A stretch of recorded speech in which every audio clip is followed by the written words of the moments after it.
Islamabad high court के 2 रुकनी bench का फैसला आ चुका। नवाज शरीफ की अपीलें बहाल कर दी गई हैं। नैब प्रोसिक्यूटर की तरफ से मौक़िफ़ अपनाया गया था कि हमें अपीलें बहाल करने पर कोई एतराज़ नहीं होगा, जिसके बाद अदालत ने फैसला महफूज किया।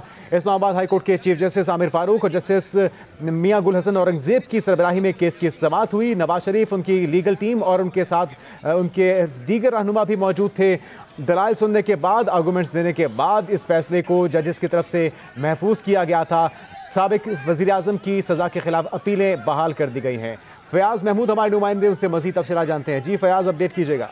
जी देखिए, इस्लामाबाद हाई कोर्ट के 2 रुकनी बेंच की जानिब से फैसला सुना दिया गया है, जिसमें साबिक वज़ीर आज़म नवाज शरीफ की अपीलें जो बहाल कर दी गई है। इस्लामाबाद हाई कोर्ट ने साबिक वज़ीर आज़म नवाज शरीफ की अपीलें बहाल करने का फैसला सुनाया है, जिसमें ये उनकी जो अपीलें हैं वो रिस्टोर कर दी गई हैं। आज जो है जो साबिक वज़ीर आज़म नवाज शरीफ के वकला की जानिब से मुतफर्रिक दरख्वास्त दायर की गई थी, जिसमें कहा गया था कि उनकी अपीलें बहाल करने के अहकाम जारी किए जाए, क्योंकि उन्होंने सरेंडर कर दिया है और उन्होंने खुद को कानून के रहमो करम पर छोड़ दिया है। जिसके बाद इस्लामाबाद हाई कोर्ट के चीफ जस्टिस आमिर फारूक और जस्टिस मियां गुल हसन औरंगजेब ने फैसला सुनाया। इससे कबल नैब की जानिब से वाज़ेह तौर पर कहा गया था कि उन्हें कोई एतराज़ नहीं है, अगर अदालत चाहे तो उनकी अपीलें रिस्टोर कर दी जाए, तो इस हवाले से हमें कोई एतराज़ नहीं है। तो जिसके बाद अब फैसला सुना दिया गया है। फैसला सुनते ही मियां नवाज शरीफ के जो हामी हैं उन्होंने उन्हें मुबारकबाद दी। अब मियां नवाज शरीफ जो है वो कमरा अदालत से बाहर जा रहे हैं और उनके जो वकला हैं उन्होंने उन्हें अपने घेरे में ले रखा है। तो सख्त सिक्योरिटी हिसार में उनको यहाँ से अब रवाना किया जा रहा है। मियां नवाज शरीफ को जो सजा है उसकी जो अपीलें बहाली की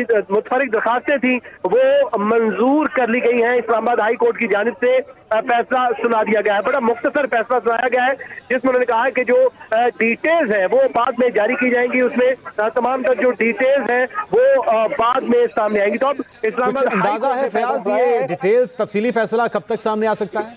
देखिए, हमें अभी बताया गया कि कुछ देर में जो तफसीली फैसला भी सुनाया जाएगा, क्योंकि मियां नवाज शरीफ की जो जमानत के हवाले से, उसके हवाले से अभी तो कुछ चीज वाज़ेह तौर पर सामने नहीं आई है। बहरहाल सिर्फ एक लाइन का फैसला सुनाया गया, मुख्तसर सा फैसला, जिसमें कहा गया है कि मियां नवाज शरीफ की जो अपीलें हैं एवन फील्ड और अल अज़ीज़िया रेफरेंस में वो बहाल की जाती है। एवन फील्ड रेफरेंस में और अल अज़ीज़िया रेफरेंस में मियां नवाज शरीफ को एहतसाब अदालतों ने सजाएं सुनाई थी, जिसमें एवन फील्ड रेफरेंस में उनको 10 साल की सजा सुनाई गई थी। उसके अलावा जो अल अज़ीज़िया रेफरेंस में 7 साल की सजा सुनाई गई थी, जिसमें जो अदम पैरवी पर खारिज उनकी अपीलें जो है वो खारिज कर दी, क्योंकि मियां नवाज शरीफ लंदन इलाज के लिए चले गए थे, उसके बाद वो कभी वापस नहीं लौटे थे। तो अदालत ने उनकी अपीलें अदम पैरवी पर खारिज करते हुए ये लिखा था कि कल को अगर मुलजिम सरेंडर कर देता है या उनको गिरफ्तार कर लिया जाता है तो एक दरखास्त दायर करके उनकी अपीलें बहाल की जा सकेंगी। लेकिन अब जब दरखास्तें जो है वो बहाली की दायर की गई तो उसके साथ नैब का मौक़िफ़ लिया गया। तो नैब ने बड़ी वाज़ेह पोजीशन ले ली, जिसमें उन्होंने कहा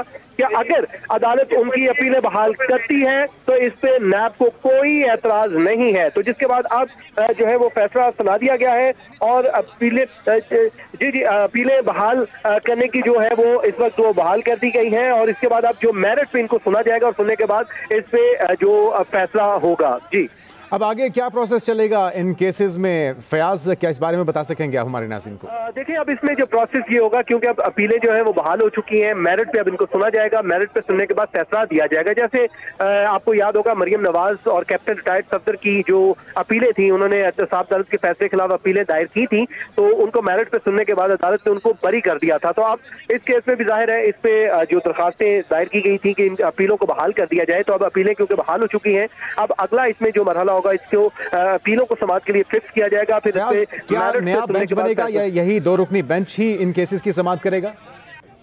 देखिए, इसमें थोड़ी सी मुख्तलिफ राय है, वो देखना ही होगा, क्योंकि इससे कबल जब मियां मरियम नवाज की अपीलें डिसाइड हुई थी तो उस वक्त chief justice Aamir Farooq bench का हिस्सा थे और साथ जस्टिस मोहसिन अख्तर कियानी शामिल थे। लेकिन आजकल जो रूटीन की अगर डिवीजनल बेंच की बात करें, जो चीफ जस्टिस के साथ जो रेगुलर डिवी है उसमें जो है जस्टिस बाबर सत्तार बैठते हैं। लेकिन क्योंकि जिस दिन मियां नवाज शरीफ की अपीलों बहाल करने की दरखास्त आई थी तो उस दिन जस्टिस बाबर सत्तार मौजूद नहीं थे, तो जस्टिस मियां गुल हसन औरंगजेब को इस बेंच का हिस्सा बनाया गया था। ये अब खुसूसी बेंच सुन रहा था।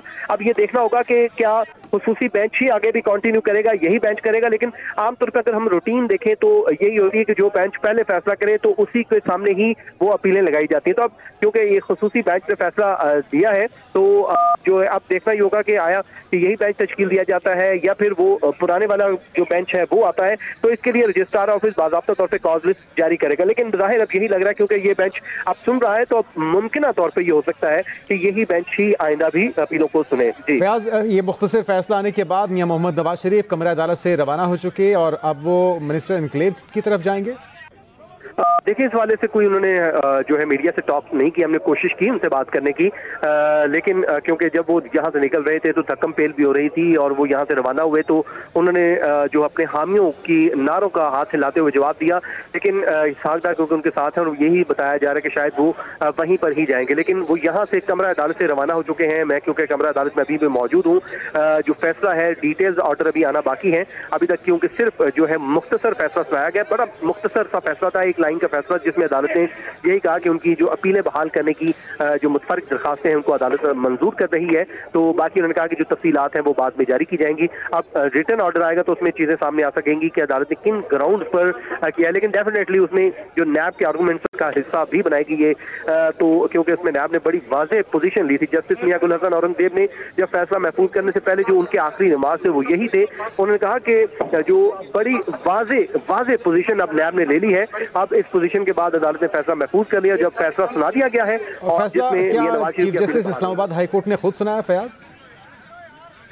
देखें, चीफ जस्टिस जो आमिर फारूक और जस्टिस मियां गुल हसन औरंगजेब जो है उन्होंने ये फैसला महफूज किया था और उसके बाद उनके स्टाफ की जानिब से आगे अदालत में बता दिया गया कि दरखास्तें जो है वो अलाउ कर दी गई हैं और बाकी जो तफसीलात हैं वो रिटर्न ऑर्डर में जारी कर दी जाएंगी। जी, फयाज महमूद हमें इस अहम केस से मुतल्लिक आगाह कर रहे हैं। नवाज शरीफ की अपीलें समाअत के लिए मंजूर कर ली गई हैं, बहाल कर दी गई है और नैब का बड़ा वाज़ेह मौक़िफ़ आज सामने आया था। नैब का ये कहना था कि अगर अपीलें बहाल की जाती हैं तो नैब को इस पर, चेयरमैन नैब को भी इस पर कोई एतराज़ नहीं होगा। तमाम दलाइल, तमाम मौक़िफ़ सुनने के बाद अदालत की तरफ से ये खुसूसी बेंच था जिसमें chief justice Islamabad high court justice Aamir Farooq और जस्टिस मियां गुल हसन औरंगजेब शामिल थे। फैसला महफूज कर लिया था।